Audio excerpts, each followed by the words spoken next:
ഏകാന്തമായ എൻ്റെ ബാല്യകൗമാരങ്ങൾ, ഒരിറ്റു സ്നേഹത്തിന് ദാഹിച്ച് ഞാനലഞ്ഞ ഊഷരഭൂമികൾ, എന്നും അനുഭവിക്കാൻ വിധിക്കപ്പെട്ട അവഗണനകൾ, മാറ്റി നിർത്തലുകൾ, പരിഹാസങ്ങൾ.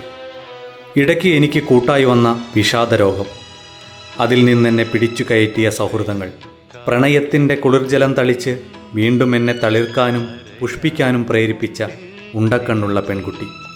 ആ കാഴ്ചകൾ അവസാനിക്കുന്നതിന് മുമ്പ് നാടകം കഴിഞ്ഞു, കാണികൾ പിരിഞ്ഞുപോയി. മുഖക്കുറിയിൽ പറയും പോലെ മലയാളം കണ്ട ഏറ്റവും മികച്ച കഥാകാരൻ്റെ ആത്മകഥനമാണ് ഈ പുസ്തകത്താളുകളിൽ. മണ്ണിൻ്റെ മണമുള്ള നായകന്മാരെയും നായികമാരെയും സൃഷ്ടിച്ചതുപോലെ അത്രയും ലളിതമായി തൻ്റെ ജീവിതാനുഭവങ്ങൾ പങ്കുവയ്ക്കുകയാണ് പ്രിയപ്പെട്ട ലോഹിതദാസ്. കഥയും കഥാപാത്രങ്ങളും സൃഷ്ടിക്കപ്പെടുന്നത് ശൂന്യതയിൽ നിന്നാണ്.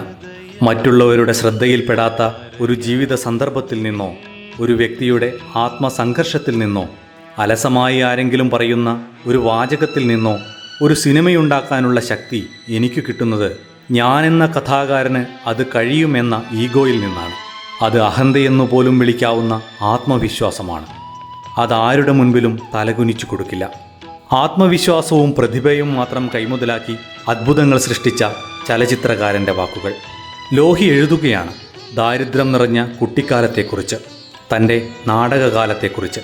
ആദ്യമായി സംസ്ഥാന പുരസ്കാരം നേടിയ സിന്ധു ശാന്തമായി ഒഴുകുന്നു എന്ന തൻ്റെ നാടകത്തെക്കുറിച്ച്, മോഹൻലാലിൻ്റെയും മമ്മൂട്ടിയുടെയും പ്രതിഭകളെ വെല്ലുവിളിച്ച തൻ്റെ കഥാപാത്രങ്ങളെക്കുറിച്ച്, അവരുടെ സൗഹൃദങ്ങളെക്കുറിച്ച്, പാട്ടിൻ്റെ പാലാഴി കടഞ്ഞ സംഗീതജ്ഞൻ രവീന്ദ്രനെക്കുറിച്ച്, പകരക്കാരില്ലാത്ത നടന്മാരായ ഒടുവിൽ ഉണ്ണികൃഷ്ണനെയും ശങ്കരാടിയെയും കുറിച്ച്, താൻ നടന്നു വന്ന വഴിയിലുടനീളം സന്തോഷവും വേദനയും തന്ന ഒരുപാട് മനുഷ്യരെക്കുറിച്ച്, ജീവിതത്തിലുടനീളം കയ്പും വേദനയും ഏറ്റുവാങ്ങിയ ഒരു ഏകാഗിയുടെ അനുഭവക്കുറിപ്പ്.